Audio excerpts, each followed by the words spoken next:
it's your favorite girl, Jay Shara. I am coming back to you with part 2. This is part 2 of I got shot in my heart and I survived because I'm a born winner, okay? You can't take me down, period.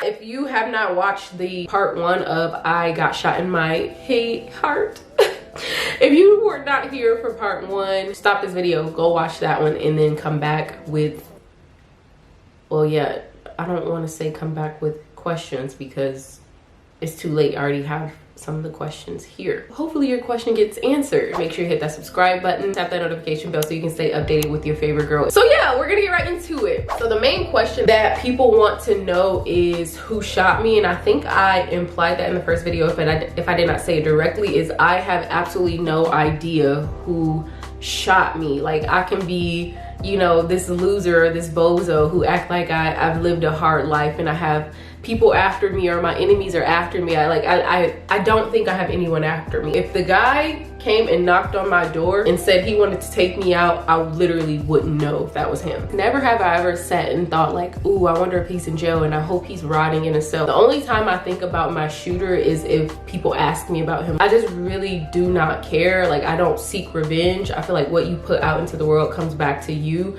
I don't know what I could have done to basically be shot. I don't know if that was some type of karma, if you believe in that, or generational curse. I mean, we can speak about that because my mom was shot before, but that's another video. This probably will be the only explanation I'll make. My greatest guess that it was gang related. They didn't come in aggressively. The shooter wasn't running after anyone. He wasn't saying anything, wasn't yelling for anyone to get on the ground. Like, it was very weird. Like, it was so eerie. Like, I was just in so much disbelief. Like, I'm still in disbelief because what the hell? As much as y'all cannot believe that I've been shot, I don't think I wrapped my mind around it for a long time. Like, I could not process what was going on, especially in that moment. Hence, I was frozen. I have not tried contacting him. I know I said I wanted to, but at the same time, I kind of want to just accept the situation and then let it go. No one died. However, they did say there were like 5 or 6 people who were injured. I was the person who was the most injured, so I was able to leave the scene the earliest. So there were like 5 or 6 injured people that I heard about. Again, I did not look this up. I didn't read the article. I didn't watch the news. Like, I was just in such a like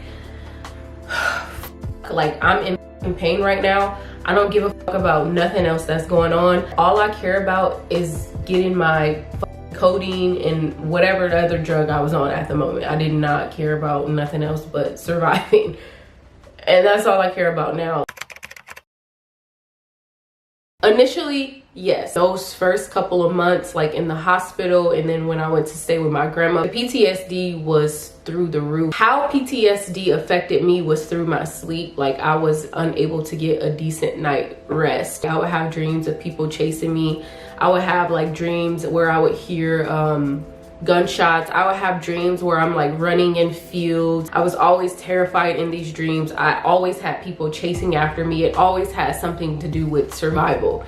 And it f***ing sucked because not only am I barely eating, oh my God, I was so skinny because I was on these drugs. I could barely sleep.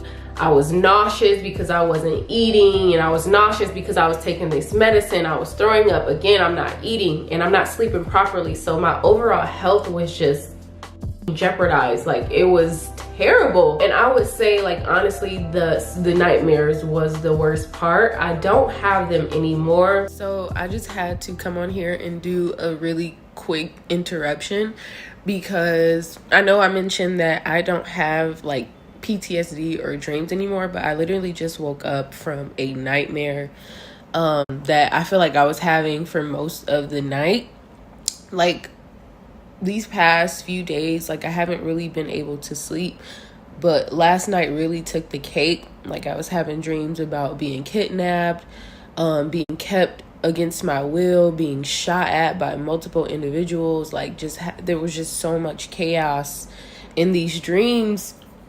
And maybe it's because like yesterday was National Gun Violence Awareness Day. I was talking about my experience a lot. I was posting about it. And I really think that just took me over the edge. And I was having like all these nightmares. And just like these terrible things were happening to me. And right now, the fucking reason why I'm so frustrated is because I'm afraid. Like, I'm fearful. I'm having all these dreams, which I've never, previous to the experience, clearly I've never had these dreams before. I was never a person to have nightmares, and obviously it's gonna keep coming in waves, or whenever I'm talking about the situation. I noticed a pattern as well being here in Colombia. I'm not like traveling as much. I'm not doing a lot of risky things solo, which is fine. Like, I need to stay safe. But 4 or 5 years ago, I would have never asked anyone to travel with me. I wouldn't have been scared to go to these islands alone, and it's just so annoying because I do not want to live my life in fear. Yes, I am going to allow myself grace and time to heal, but at the same time, I have stuff to do. I'm still young, but at the same time, life is too short to be living in fear, and I rebuke this spirit of negativity and fear that's causing me to stay stagnant. I don't want to live like this. It's very frustrating for me. I usually dream every single night, so I know when I'm not having a hot night as far as sleeping goes. I would say not until about 2 months or so after was I able to sleep okay and for a long amount of time. As far as other forms of PTSD, like when I'm at events, because I'm so stubborn, like I really feel like I should give myself more credit, and I should be a little bit more soft with myself, because I hate fear. Like, I really hate being fearful. I hate being terrified. I know that I should not feel this way, but it really makes me feel weak. Because I am an extremely spiritual person, I know that I technically have nothing to be afraid of. So I tried to hurry up and get past that situation, because obviously I have never been through anything as drastic as that before. So I really didn't have the proper materials or the proper mindset on how to heal from that. So I like forced myself to go out with friends. I made it my priority to continue to go to concerts, and I got shot in June and I went to my first concert in August. So it hadn't even been a full 2 months before I went to a concert. And that was back in Indiana. I went to a Chris Brown concert, and that, I believe, is when I had my first event like with PTSD, where I was like, oh shit. People started fighting at the Chris Brown concert, and I didn't know what was going on. All I know is the stadium was outside and people just start running, and oh my God, I just got terrified. And because in the moment I got shot, I stopped immediately to see what was going on. Whenever something happens, I run immediately. I'm not giving this type of thing a second chance to ruin my life all over again.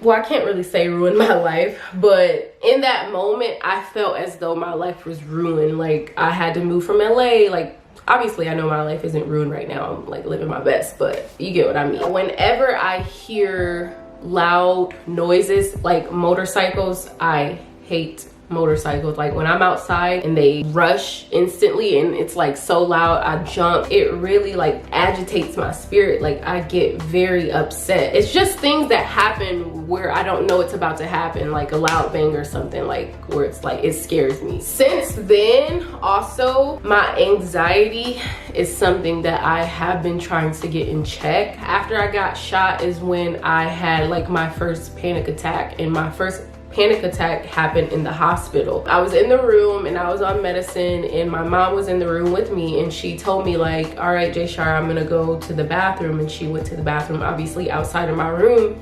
And I don't know what it was, but seeing her leave like the room, it like triggered something inside of me. And like, I've never before that moment had a panic attack, and I literally could not calm myself down.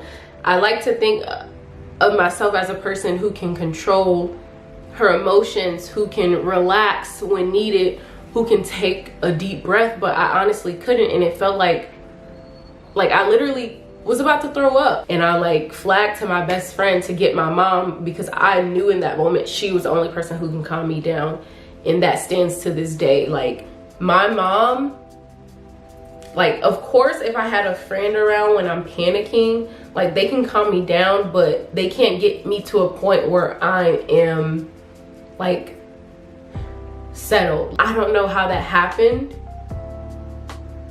It scares me because wow. It scares me because I don't want to get to a point where wow. I don't want to get to a point where I don't have her there to calm me down, if that makes sense. And it's scary because it's like, I've never dealt with this before. I've never like been so anxious or been so paranoid or been so like panicked where I just need her.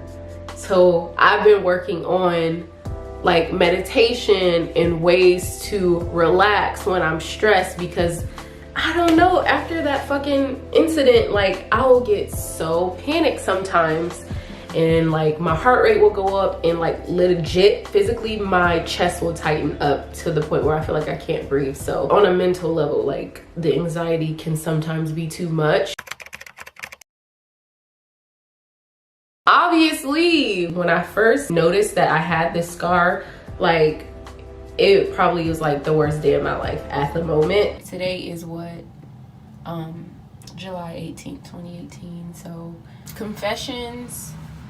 Whenever I look at this, I've been looking at it for about 5 minutes, so I'm okay with looking at it now. But if I look at it, or if I'm like touching it, I'll get lightheaded. As far as the wound, I'm supposed to be leaving it open, but it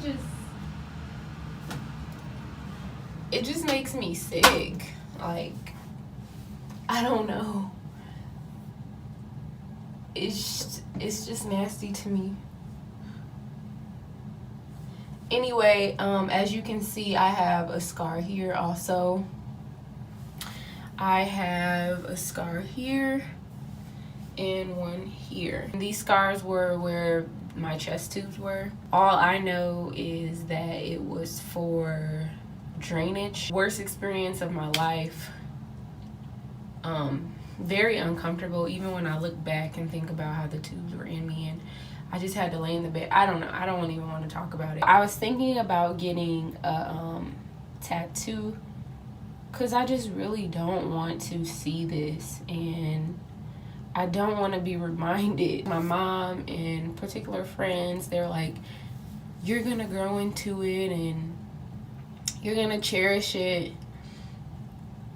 I really don't care what they're talking about, because it's really my decision at this point. Subconscious, insecure, call it what you want. I just really don't want to see this. I don't like seeing cuts and bruises on me. Like, it just makes me sick. Like, why is this my stomach?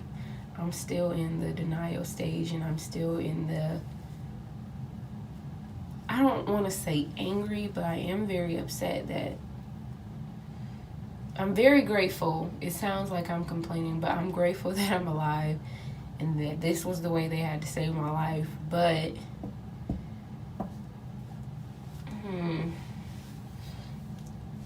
like, I'm not gonna walk around like this, but thinking about getting a full-fledged under boob stomach tat.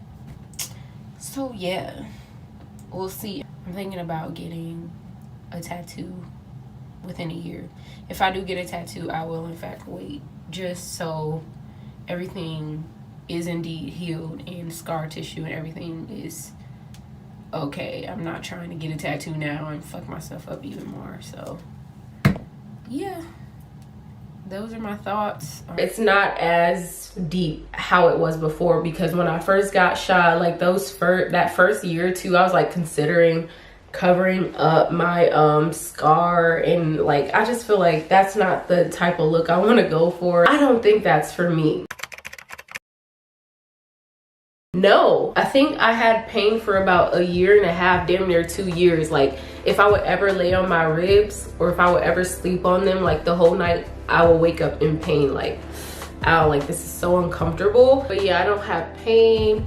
PTSD still there here and there. But yeah, like it is what it is. I hope that answered some of the questions that you all had. However, there were so many beautiful, wonderful comments that you all left me, wishing me well, sending me your blessings and love. I just thank you so much for all of those wonderful messages. You all are so great. I'm honored that you feel that way about me. Like, I'm honored that you're happy my life was spared, and I'm honored that you're grateful for me and the content that I provide on YouTube. So yeah, it was just a beautiful response to that negative situation. So yeah, if you have any other questions, comments, or concerns, or any other type of video that you would like me to do, don't hesitate dropping those ideas down. And if you're new here, hit that subscribe button, tap that notification bell, and follow your favorite girl on Instagram at jshara with an H at the end. And you all know that I love you. You love yourself 10 times more. Have a beautiful day or night in this amazing world. Ciao.